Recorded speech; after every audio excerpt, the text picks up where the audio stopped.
하나님의 말씀 로마서 1장 8절입니다.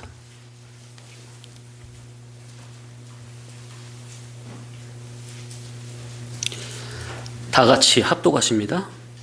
먼저 내가 예수 그리스도로 말미암아 너희 모든 사람에 관하여 내 하나님께 감사함은 너희 믿음이 온 세상에 전파됨이로다. 자, 내 하나님께 감사함은 세 번째 시간입니다. 계속해서 어떤 면에서 감사를 해야 할까? 지난주까지 2주 동안 6가지로 말씀드렸습니다.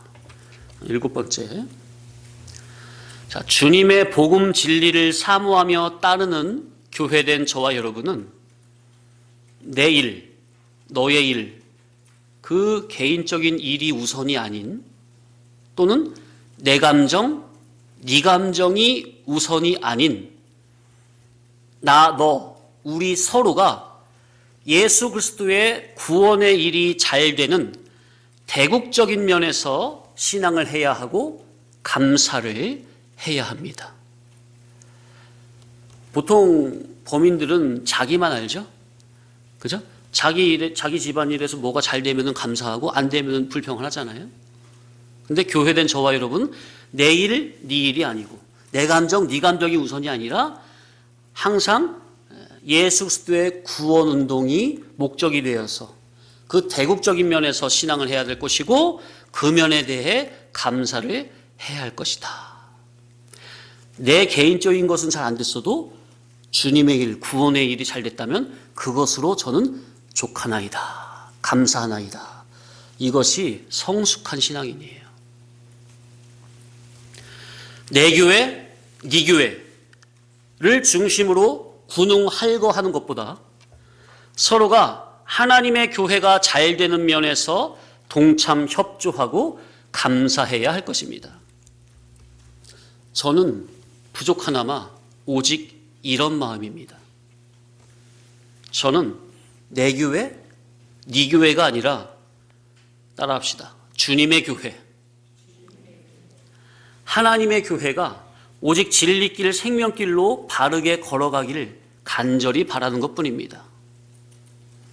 이게 되려면 먼저 교회 인도자부터 항상 진리 안에서 바르게 서야 하죠. 이 진리권 안에서 인도자부터 항상 하나님 앞에 바르게 서길, 다른 사리사욕 없이 내 교회 중심이, 내 교회 주의가 아닌 오직 주의 종, 각 교회마다 주의 종들은 주님의 양들을 잠시 맡은 선한 청지기가 되어 주님의 양들을 진리 본질의 교훈으로만 바르게 양육하는 참 교회 종들이 되기를 간절히 바랄 뿐입니다. 그런데 우리만이 아닌 진리권 안의 모든 목회자들이 다 저와 같은 마음과 같기를 바라는 건데, 만약에 저와 같은 이런 마음이 아니라면 거기에는 다른 마음이 섞여 있는 것이니 하나님이 세운 참종을 통해 깨달은 진리 지식을 그대로 각 교회에서 가르친다고는 하지만, 그러나 그 교회 인도자의 마음에 다른 마음이 조금이라도 섞여 있다면 성령님의 거룩의 역사는 희미할 수밖에 없는 겁니다. 이해되십니까? 각 교회에 있는 종들이 다 자기 교회 중심이 아니라, 자기 교회주의가 아니라 각자 주님의 교회가 서로 잘 되길 바라는 마음으로 그것이 적극적으로 선한 청지기가 되어가 신실한 청지기가 되어가지고 주님의 양들을 진리로 잘 먹이는 그 일을 해야 될 텐데, 그게 아니라 내 양, 내 교회, 우리 교회 그 중심으로 나간다면 그거는 주님 앞에 합당한 정신이 아니니 거기에는 아무리 깨달은 진리로 교훈을 전한다 해도 성령님의 거룩의 역사는 희미해질 수밖에 없다는 거. 이해되십니까? 졸려오신 분들은 일어나셔서 뒤로 가서 저 뒤에 가서 예배 드셔도 됩니다. 저기 서서 저기 저 책상 있어요. 저기 서가지고 해도 돼요. 인도자는 내 양, 네 양이 아니고 우리 모두 누구의 양이에요? 주님의 양이죠? 예, 주님의 양이니 주님의 양으로 양육하는 일에 합심해야 하고 전력해야 하며 오직 주님의 일이 잘 되는 면으로 감사해야 합니다. 아멘? 그러니까 예를 들어서 보세요. 우리 여기 있던 성도님이 여기 계시다가 뭐 어떤 일이 있어서 뭐 모르겠어. 뭐 시험에 들어서 나갈 수도 있고. 근데 아무튼 아니 뭐 이사 때문에 나갈 수도 있고. 그래서 목사님한테 와가지고 목사님 제가 이제 더 이상 여기 다니기 힘들 것 같습니다. 그럼 어디로 가십니까? 그러면 그 지역으로 갈 거예요. 그럼 거기에 그 지역 가면은 이 진리권에 어떤 목사님 교회가 있으니까 거기 가서 신앙하시라고. 소개시켜줘가지고 거기 가서 신앙생활을 잘한다. 진리 말씀 잘 깨닫고 신앙생활 잘 한다면 보낸 목회자는 그것으로 만족하는 거다 그 말이에요. 그게 참종의 마음이다. 맞습니까? 단순히 여기 떠나갈 때 목회자의 마음을 그냥 아프게 하고 갔다고 저주를 받을 줄 알아? 가다 다리몽둥이가 부러질 줄 알아? 그런다면요. 그게 무슨 인도자의 마음이 참 주님의 마음이겠습니까 그게? 실제로 그런 종들도 있다고 제가 들었어요. 어떤 성도가 그냥 좀 속썩이다가 간다고 하니까 저주를 퍼붓대요 목사님이. 근데 실제로 저주 듣고 가다가 교통사고 났네. 그럼 그게 목사님이 저주해서 교통사고 난 겁니까? 아니면 가다가 어째서 가다가 이렇게 해서 사고가 난 겁니까? 아니 물론 하나님이 주권하에 사고가 난 건데 목사님이 저주했기 때문에 사고가 난 겁니까? 아니면은 그걸 어떻게 봐야 되겠습니까? 이런 경우는요, 그 목회자의 평소에 그 신앙의 정신을 보고 판단을 해야 합니다. 목회자가 평소에 말씀을 전하는 교훈이 진리의 교훈이고 그분의 정신 사상도 진리로 올곧은 참 종이다. 예? 그런 경우는 이제 또 해석이 달리 되겠고, 그런데 그런 종이라면 성도가 자기 마음 아파하고 나갔다고 해서 저주를 퍼볼까요? 안 퍼볼까요? 안 퍼붓죠. 근데 자기 마음 아파했다고 나간다고 저주를 퍼붓는다? 그 자체가 참 종의 마음은 아니다. 그런 경우는 근데 이제 우리 입장에서는 그냥 무시가 되는 건데, 근데 그 목사님 밑에서 배웠기 때문에 그런 성도는 거기를 벗어날 수가 없습니다. 그 종의 세계에 갇혀 있기 때문에 거기를 못 벗어나요. 거기를 벗어나려면 어떻게 해야 돼요? 그 목회자의 교훈보다 더 높은 옳은 진리의 정신을 가진 그 종에게서 말씀을 배우면 그 세계, 종의 세계에서 벗어날 수가 있는 거예요. 그러지 아니하고 그냥 그물 이 목사님 피해서 절로 갔는데 더 센 강도를 만난 거야. 보통 그런 경우 영적으로 보면 그런 경우가 많이 있거든요. 여기 목사님이 좀 사기꾼 같아. 좀 거짓종 같아. 그래서 저 교회로 갔는데 거기는 더 센 기독교 종교계에는 그런 게 많아요. 그러니까 구별 분별 진리의 영의 눈으로 교훈을 구별할 수 있는 영의 눈이 없으면 자기는 산다고 피해 도망갔는데 더 센 강도한테 걸려버리는. 그러니까 도둑놈 피해서 도망갔는데 연쇄살인마한테 걸리는. 제가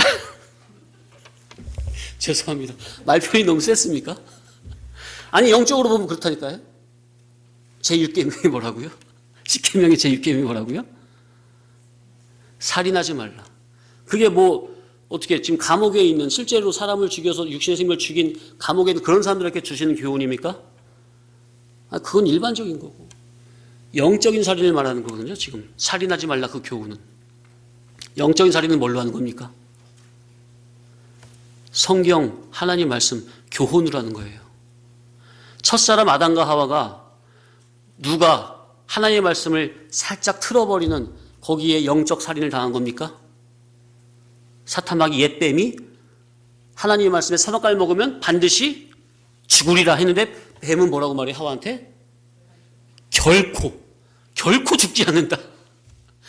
하나님 말씀을 가지고 말하는데 정반대로 말해버리죠.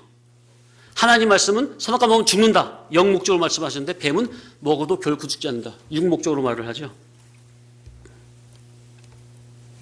예, 그래서 그게 바로 영적 살인은 뭘로 한다고요? 예, 하나님 말씀을 육목적으로 해석할 때 영적 살인에 당하게 되는 겁니다. 자, 그래서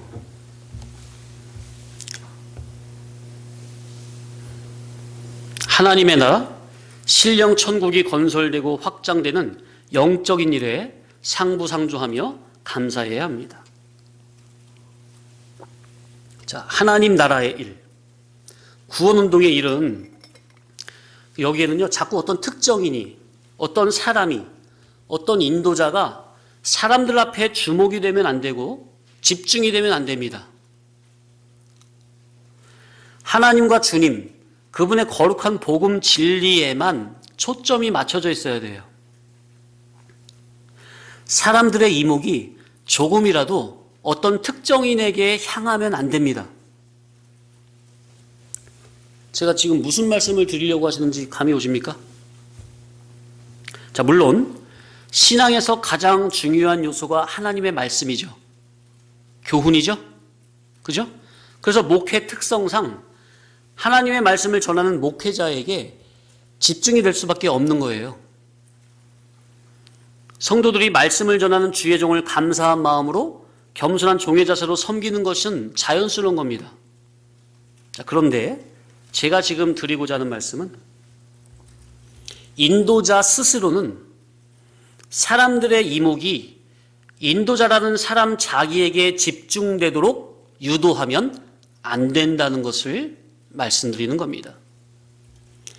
인도자 스스로 교인들 앞에 높임을 받으려 인본주의적 방편을 쓰면 안 된다는 것을 말씀드리는 겁니다. 만약 그렇게 되면요, 성령님의 감화 감동의 역사는 서서히 소멸이 될 수밖에 없습니다. 교훈이 진리라고 해도요, 성령님의 감화는 서서히 소멸이 됩니다. 데살로니가서에 너희는 성령을 어떻게 하지 말며? 예, 소멸치 말며. 따라합시다. 너희는 성령을 소멸치 말며. 소멸할 수 있다는 거죠. 자기가 주의하지 못하면.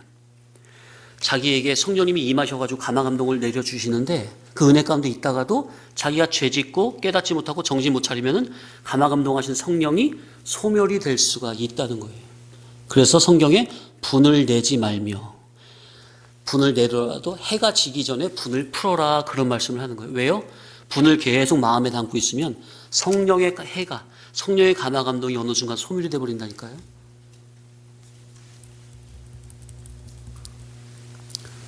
어떤 목사님은 교단고 교파 가리지 않고 주님 앞에 바로 하는 교회가, 주님 앞에 어떤 목사님이 바르게 하려고 하는데 주로 이제 개척교회죠. 그 목사님이 어렵다고 하면 아낌없이 도와준다는 말 들었어요. 어떤 목사님은요, 그 목사님이 이 진리권에서 성경 해석법만 배웠어요.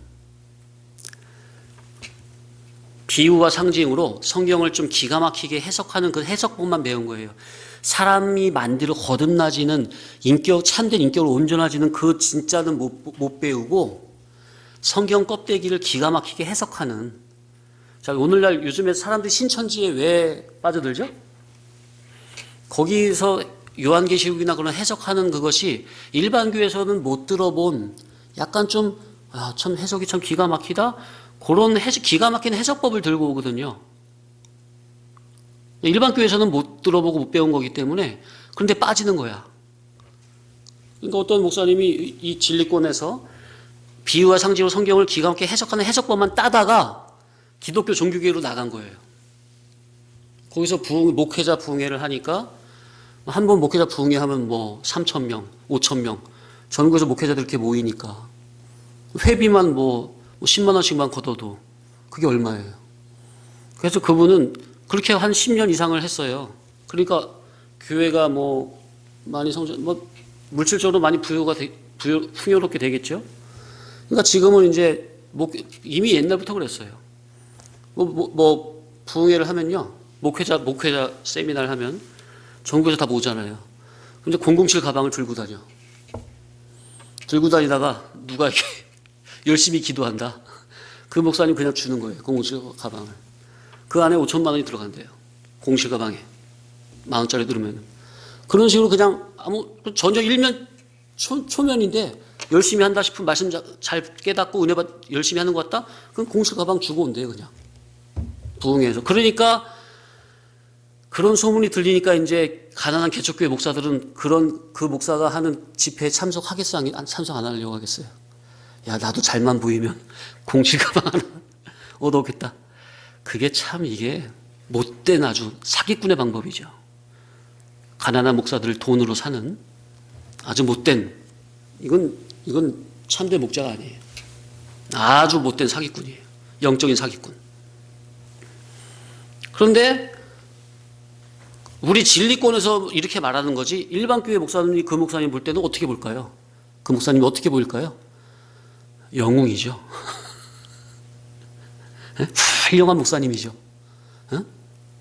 아낌없이 그냥 5천만 원을 그냥 아낌없이 개척교회 아무나 그냥 일면치도 없는 사람한테 그냥 툭툭 던져주고, 뭐 바라는 것도 아니고.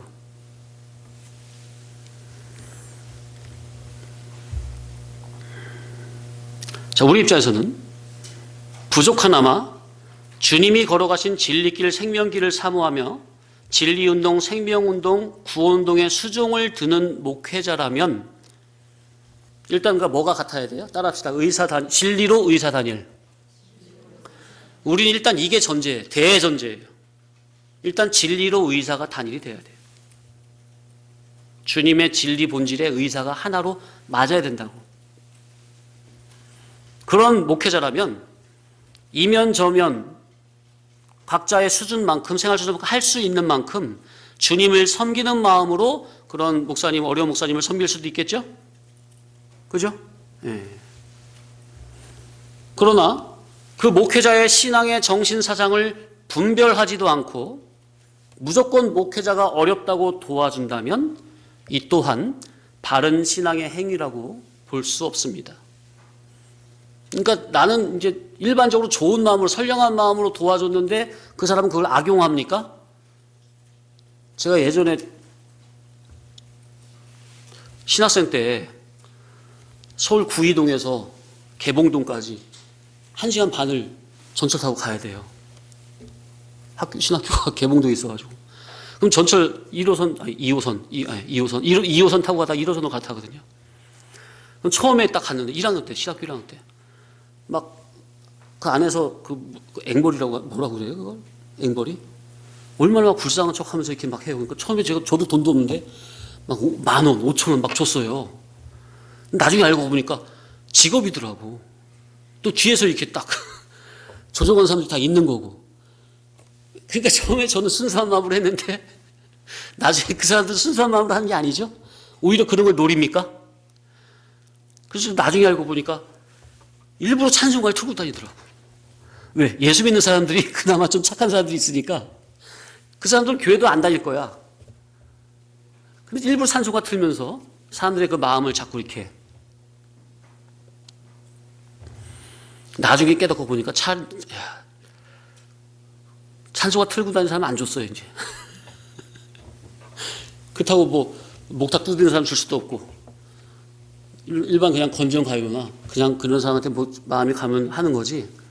그러니까 나는 선의로 한다고 했는데 그 사람은 그걸 받아가지고 악용을 합니까?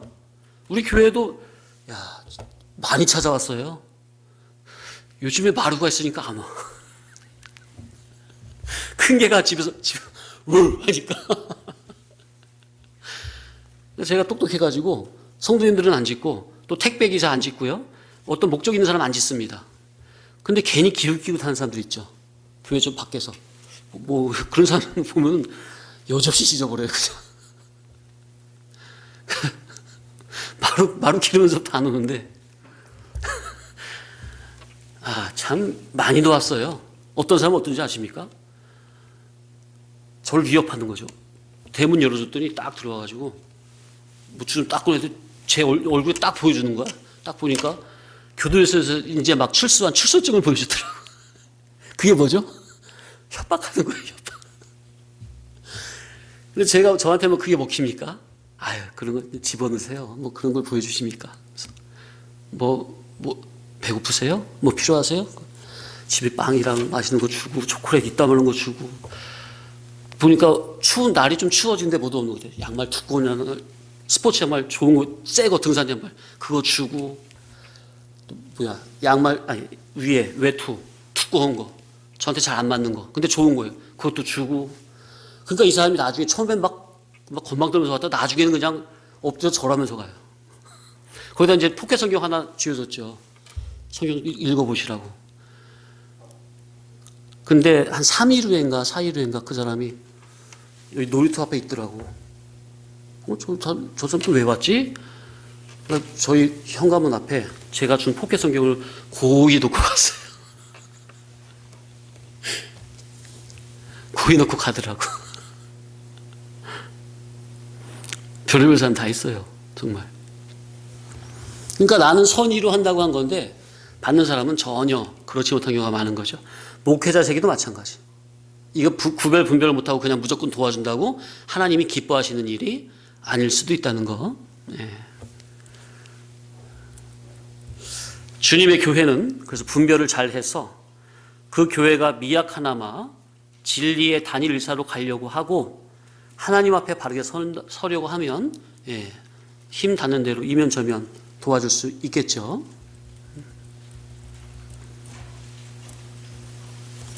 진리길로 가는 목회자라면 내 교회, 네 교회가 아니라 주님의 교회를 서로 세우는 마음으로 서로 돕고 협력해야 한다는 것. 저는 오직 그 마음입니다. 그러니 성도님들 또한 그런 마음을 가져야 되겠죠?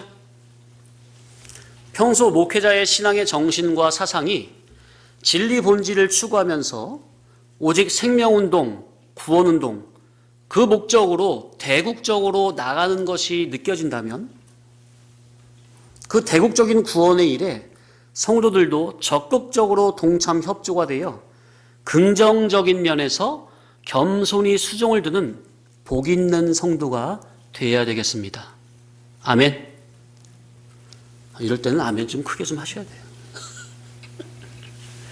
그런데 대국적인 면은 생각을 못하고 그저 거듭나지 못한 육적인 마음, 정신, 성질, 성격, 성분을 진리로 거르지 못하고 함부로 튀어나옴으로 자꾸 인도자의 마음에 걸림돌이 된다면 그 본인에게 생명적 분깃은 안 돌아갑니다.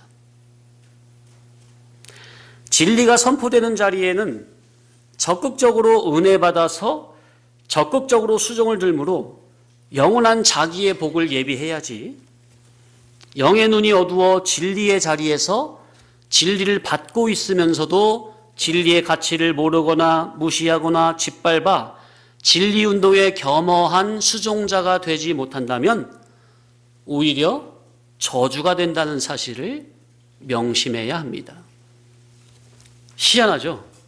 자, 여기서 생명이 나가고 있어요. 복이 나가고 있어요. 그대로 성도들이 받아들인다면 자기에게 복이 되고 생명이 되고 은혜가 되는 건데 그걸 안 받아들이면 본전이 아니라 뭐가 된다고요? 저주가 된다고요.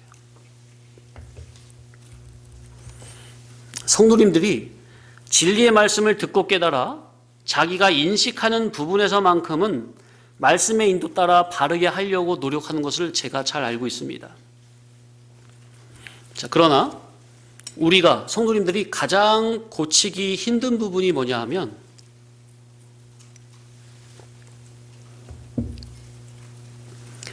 어려서부터 가정 환경에서 형성된 기존적인 육적인 성질, 성격, 성분 이것까지 진리로 전부 다 깨달음으로 고침을 받아 자유케 되어야 된다는 겁니다. 따라합시다. 기존적인 성격, 성질, 성분 이것이 다 진리로 고침받아야 돼요. 영감된 진리의 역사라면 이것이 불가능한 일이 아닙니다. 자, 세상에는 어떤 말이 있죠? 사람은 고쳐 쓰는 게 아니다. 그런 말이 있죠. 그게 어찌 보면 사람의 그 속성을 죄인의 속성을 정확하게 알고 바르게 말한 거예요. 이게 성경에서 나온 말이 아니라 일반 세상에도 있는 말이지만 맞는 말이에요.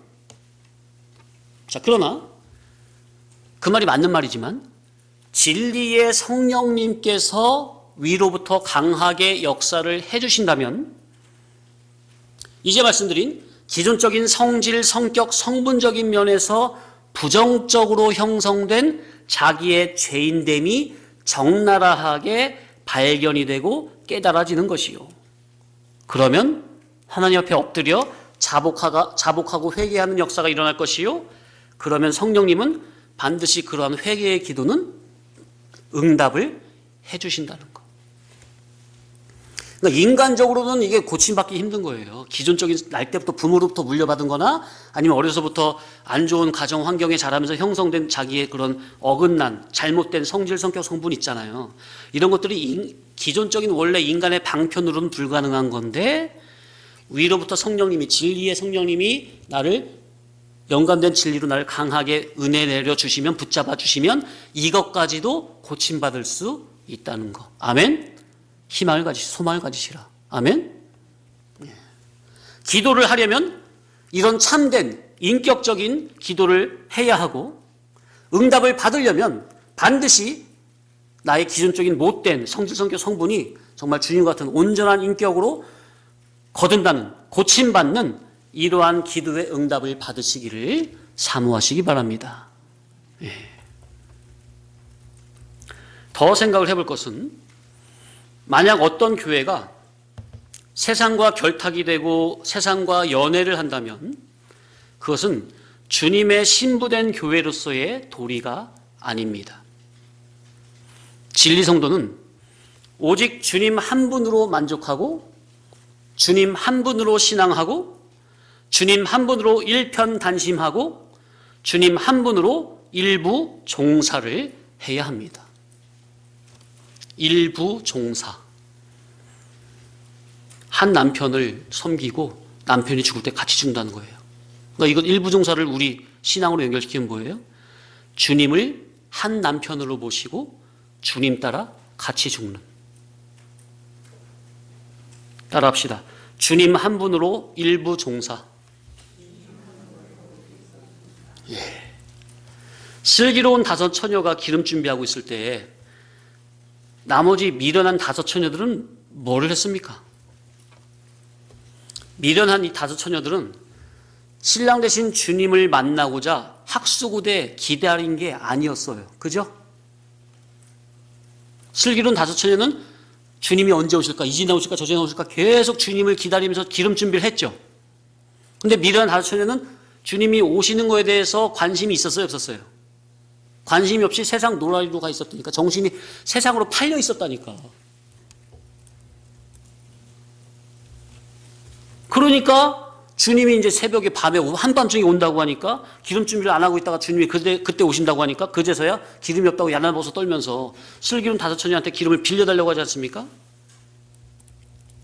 자, 그러면 성도님들, 주님 만날, 주님을 영접할 기름 준비는 언제 하는 겁니까?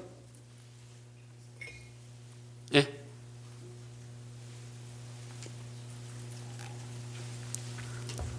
언제? 어떤 큰 사건에서만? 그건 당연한 거죠. 일평생 동안 하는 거예요. 날마다 하는 겁니다. 오고 오는 사건마다 하는 겁니다. 자, 항상 말씀드렸잖아요. 사건은 항상 저와 여러분에게 뭘 요구한다고요? 예? 아니. 저기 뭐야? 아메수 선도님. 오늘 수요일이라는 사건이 있었잖아요. 이 사건이 있잖아요. 수요일이라는 이 사건을 딱 놓고 7시 반 예배당에 가는 사건. 이 사건은 항상 나에게 뭘 요구한다고요? 양자택일을 요구한다고요. 선택. 이게 사건이에요. 예배라는 사건이죠? 이 사건이란 말. 이 사건은 항상 나에게 뭘 요구한다? 양자택일을 요구해요. 선택을 요구해요. 가야 될 것이냐, 말아야 될 것이냐. 그죠? 원수가 왔어. 원수라는 그 사건은 누가 보내신 거예요? 어떻게 재수가 없어서 내가 만난 거예요? 아니면 하나님이 나에게 보내신 거예요? 그럼 그 원수라는 사건을 내가 어떻게 해야 되죠? 오른뺨을 때린 원수를 나도 같이 돌려댈까? 이 선택을 할까? 아니면은 다른 편 뺨을 돌려댈까? 이 선택을 할까? 이 양자택일을 요구한다고 그랬죠? 사건은 항상 나에게 양자택일을 요구한다니까요. 일반적으로 볼 때 누가 나 자존심을 팍팍 긁는 사람이 왔어. 그럼 거기서 성도라면 양자택일 어떤 선택이 있죠? 내 스크래치를 1 나게 했으면 나는 2배로 갚아줘야 되는 그것이냐, 아니면은 그대로 그냥 받아들이고 하나님의 진리 입장, 선의 입장으로 그를 대해야 될 것인가. 그렇게 해도 사건이 있잖아요. 선택이 있잖아요. 그래서 어떤 사건이든 사건은 나에게 뭘 요구한다고요? 양자택일을 요구해요. 영의 생각으로 믿음의 선한 싸움을 싸워서 믿음으로 대할 것이냐, 아니면 기존적인 옛사람으로 육신의 생각으로 똑같이 안갚음으로 대할 것이냐. 그죠? 그래서 기름 준비는 일평생 동안 하는 것이요, 날마다 하는 것이요, 오고 오는 사건마다 하는 것이요, 분초 찰나 순간마다 하는 것입니다. 다양가기한 유혹과 미혹이 수없이 손짓하고 혹독한 가난과 고난이 위협을 해도, 자, 보통 사람들이 신앙이, 시험이 부유에서도 오고 가난에서도 와요. 보통 사람들이 부유에 넘어집니까? 가난에 넘어집니까? 자, 개척교회 목사님들이 처음에 어렵잖아요. 그러니까 어렵고 그럴 때, 가난하고 어렵고 그럴 때는 열심히 날마다 기도하고 하면서 하나님께 매달리죠. 그때 어떻게 누림성으로 죄악의 낙을 누리면서 나갈 가능성이 많겠습니까? 그때는 그나마 일반적으로 하나님의 말씀 안에 들어있습니까? 근데 그렇게 해가지고 그렇게 있는데, 그렇게 열심히 해가지고 어떻게 교회가 부흥되고 성도가 많이 늘어나고 예배당도 커지고 해가지고 이제 먹고 살만하시면은, 그 부요가 오면은 어떻게, 그 부요에서 보통 대부분의 많은 목사님들이 개척교회 가난할 때는 믿음으로 바르게 한다고 하는 분들이 부요에서는 많이 넘어지는 분들을 볼 수가 있습니까? 그죠? 대부분의 사람들이, 이 신앙인들이 가난에서는요, 그래도 왜 의지할 거 하나님밖에 없으니까 기도하게 되고 엎드리고 그나마 말씀 붙들려고 해요. 그러나 모든 게 넉넉하고 먹고 살만하고 그냥 그러잖아요. 그럴 때 이제 허리를 푸르는 거예요. 신앙의 허리띠를. 그래서 성도님들, 이게 제가 말씀드렸잖아요. 이 진리길로 가는 성도님들은요, 하나님께서 특별히 보호하셔가지고요, 세상에서 막 부동산으로 막 뻥튀기 해가지고, 아니면 로또 뭐 그런 식으로 막 공짜 돈 막 그런 걸요, 그런 돈의 늪에 안 빠지게 하시더라고요. 어떻게 이 말 들으니까 어떻게 진리 듣고 싶은 생각이 싹 사라지십니까? 그게 성도님들을 하나님 보호하시는 거라니까요. 성도님들에게 진짜 뭐 몇십억씩 몇백억씩 감당할 수 만큼 한번 안겨줘 보면요. 아유, 진리? 그래, 뭐 진리 말이야 좋지. 그러면서 아마 당장 안 나오실 분들 많을걸요. 우리가 그렇게 약해요. 그러니까 사단 마귀가 사람의 자기의 약한 것을 딱 알고요, 그 약한 것으로 계속 공략해 옵니다. 근데 그 약한 부분을 자기가 느끼고 하나님께 매달려가지고 그것이 이제 진리로 자유가 되잖아요.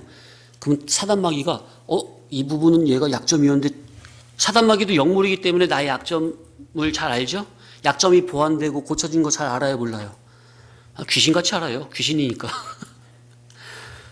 고쳐지면 절대로 이제 그런 심이 안 옵니다. 그러나 대부분의 성도님들, 제가 목회 경험하면서 느낀 게 뭐냐면요, 대부분의 성도님들이 자기 약한 걸 아는데 그걸 잘 고치질 못해. 그래서 항상 넘어지는 걸 보면 대부분 그 약한 그걸로 계속 반복해서 넘어지시더라고. 그걸 대부분 넘어서질 못해. 좀 강력하게 좀 하나님께 매달리고, 정말 내가 약점이 이거군요 하나님, 그러면서 좀 강하게 정말 믿음으로 붙잡고 나가서 고침을 받아야 되겠는데, 왜 맨날 똑같은 시험에 왜 맨날 넘어지냐 그 말이에요. 안타깝잖아요. 자, 그래서 우리는 다양가기한 유혹과 미혹, 이 수없이 우리를 유혹하고 손짓하고 혹독한 가난과 고난이 위협을 해도 진리와 아가페를 가지고 싸워서 이기고 정복을 해야 우리가 하나님의 사람으로 거듭나지고 만들어지는 건데, 평소에 하나님이 자기에게 주신 시간, 귀한 시간, 귀한 물질, 건강은 구원운동, 생명운동에는 하나도 투자를 하지 않고 죄다 세상으로 사망으로 흘러 떠내려가게 해놓고 마지막 신랑 되신 주님을 만나는 날에 갑자기 옆에 성도에게 기름을 빌려달라고 한들 빌려줄 수가 있는 것이며 또 준다 한들 받을 수가 있는 거겠습니까? 주님 앞에 설 때는 그 기름은 남한테 빌린 것은 어떻게 그것이 될까요? 안 될까요? 주님이 인정해 주실까요? 아무리 빌렸다고 한들 내가 준비한 건 아니면 인정이 안 되는 세계일까요? 내가 준비한 게 아니면 인정이 안 되는 세계입니다. 옆에 사람한테, 마누라한테, 남편한테, 자식한테 빌려줄 수도 없고 받을 수도 없어요. 빌려줘서 받았다 한들 그것이 하나님 앞에서 자기 것으로 인정이 안 되는 겁니다. 빌려와서 등을 밝힌다 한들 그 등불의 이력 속에 자기의 이력이 있을까요?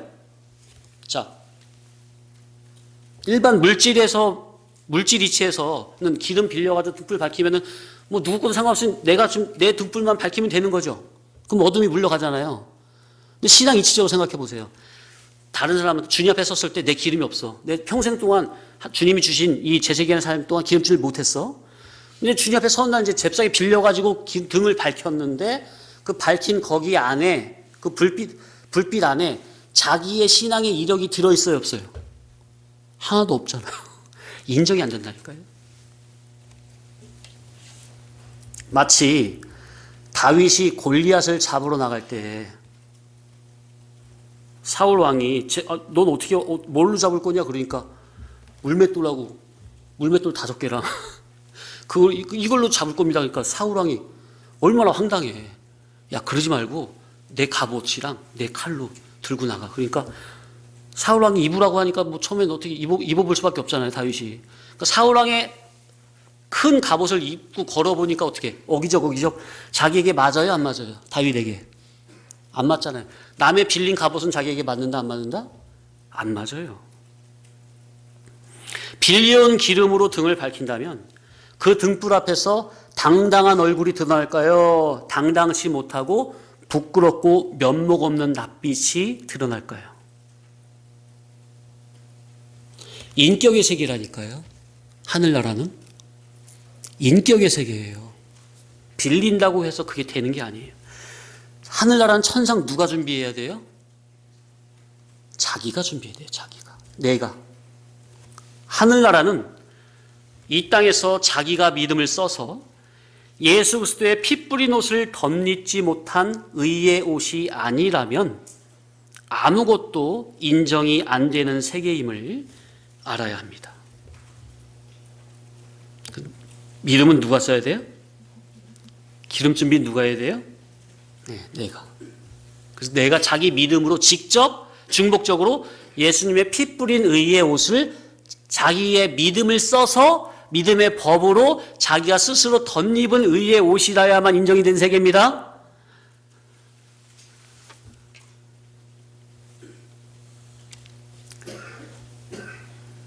아유, 반밖에 못 했는데 벌써 40분이 지났네요. 더 하면 많이 추워질 것 같아요. 네, 여기서 마치겠습니다.